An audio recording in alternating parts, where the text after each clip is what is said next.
প্রতিদিন সংবাদপত্রের মাধ্যমে দেশ বিদেশের খুঁটিনাটির খবর পৌঁছে যায় জনগণের কাছে তাদের পছন্দের ভাষায়। হাজারো সাংবাদিক প্রতিদিন অক্লান্ত পরিশ্রম করে চলে শুধুমাত্র সংবাদগুলিকে মানুষের কাছে পৌঁছে দেওয়ার জন্য। তবে জানেন কি, আমাদের ভারতীয় ভাষায় সংবাদপত্রের সূচনা হয়েছিল হুগলি শ্রীরামপুরে। প্রথম ভারতীয় ভাষায় যে সংবাদপত্র প্রকাশিত হয়েছিল সেটি হয়েছিল বাংলা হরফে, যে সংবাদপত্রের নাম ছিল সমাচার দর্পণ। শ্রীরামপুরের তৎকালীন ব্যাপটিস্ট মিশনারি থেকে প্রকাশিত হতো এই সংবাদ পত্রিকা। পঞ্চানন কর্মকার তিনি প্রথম তৈরি করেন কাঠের বাংলা হরফের ব্লক, সেই দিয়েই ছাপানো হতো তৎকালীন বাংলা পত্রিকা। 1880 খ্রিস্টাব্দে শ্রীরামপুর ব্যাপটিস্ট মিশনারিতে প্রথম বাষ্পচালিত ছাপার যন্ত্র নিয়ে আসা হয়। পঞ্চানন কর্মকার তৈরি করেন বাংলা হরফের ব্লক। তারপর থেকেই বাংলা ভাষাতে প্রকাশিত হতে শুরু হয় বাইবেল, রামায়ণ, মহাভারত থেকে শুরু করে অন্যান্য পৌরাণিক গ্রন্থগুলিও। পরবর্তীতে 1818 খ্রিস্টাব্দে জন ক্লার্ক মার্শম্যানের সম্পাদনায় প্রকাশিত হয় প্রথম বাংলা ভাষার সংবাদপত্র, যার নাম সমাচার দর্পণ। শ্রীরামপুর মিশন প্রেসের প্রতিষ্ঠাতা হয়েছিল 1800 সালে। এই প্রেসে বহু এশীয় ভাষার প্রথম মুদ্রণ হয়। 1800 সাল থেকে 1832-এর মধ্যে 261টি শিরোনামে প্রায় 2,12,000 বই মুদ্রণ করে অচিরেই বাংলার বৃহত্তম প্রকাশনা কেন্দ্রে পরিণত হয়। এর কাগজের কলটি ছিল এশিয়ার প্রথম বাষ্পচালিত যন্ত্র।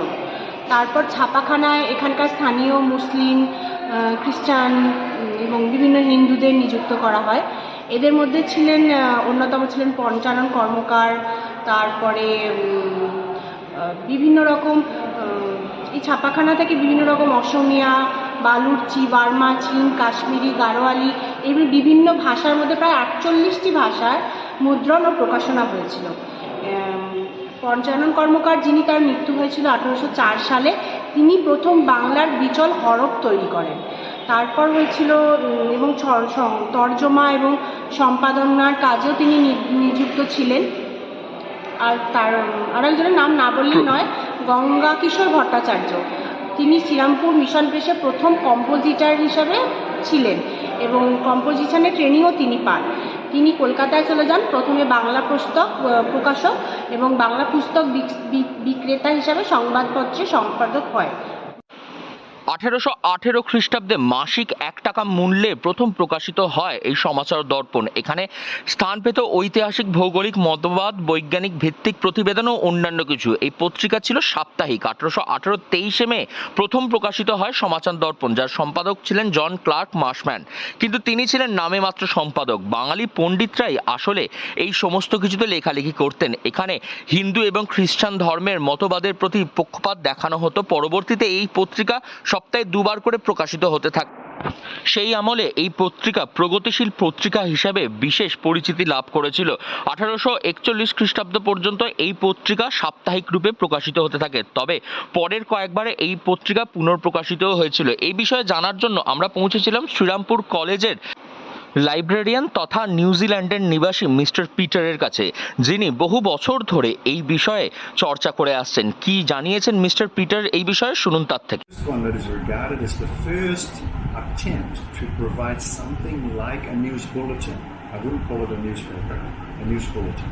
On a weekly basis was the samachar.com, together with the Dipyash. And they were targeted at the youth.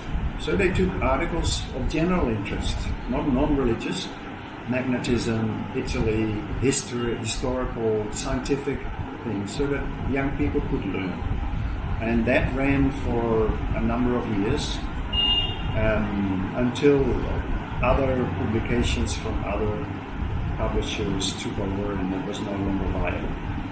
So they are regarded as the earliest. But there were rival papers in Kolkata who wanted to do the same thing and who started up about the same time. And there's still a question about who was first. And most scholars agree that the Samachar Dopani was the first one. দেশের মধ্যে প্রথম দেশীয় ভাষায় মুদ্রণ তা হয়েছিল এই Hooghly শ্রীরামপুরের Baptist মিশনারির যে প্রেস সেখান থেকেই, এবং প্রথম দেশীয় ভাষায় প্রকাশিত যে সংবাদপত্র তা হলো সমাচার দর্পণ, যা হুগলি শ্রীরামপুর থেকেই প্রকাশিত হতো। এই সমস্ত কিছু তথ্য নিদর্শন এখনও গেলে দেখতে পাওয়া যাবে শ্রীরামপুর কলেজের লাইব্রেরি, এবং একই সঙ্গে শ্রীরামপুর যে তথ্য সংস্কৃতি দফতর সেই দফতরের মধ্যে তা এখনও সংরক্ষণ করে রাখা রয়েছে। হুগলি থেকে রাহি হালদার, লোকাল 18 বাংলা।